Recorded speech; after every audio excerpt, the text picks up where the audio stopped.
سلام علیکم دوستان، حال شما خوب است؟ انشاءالله که بخیر. دوستان هر کی تمر و لواشک میخواه، آلوچه میخواه، بعد 7 میخواه، بعد از همهش موجود است.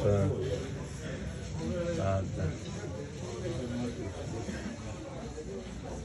بازا میتونید پیام بدید، فهمیده هر کی در یوتیوبری هستن، هر کی در یوتیوبری در سویدن هست، یوتیوبری ما خلاصه میتونه به از در خانه بگیره ببره.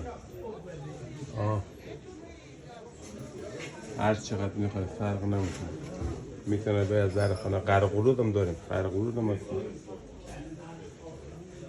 همش تازه مادم، تازه از ایران آمده، تازه. تمر لواشکایی خیلی ترش و ملس خوشمزه که میخوایی فهمیدی. هر که در یوتیوبری هستد از من میتونه پیام بده از در خانه بگیره.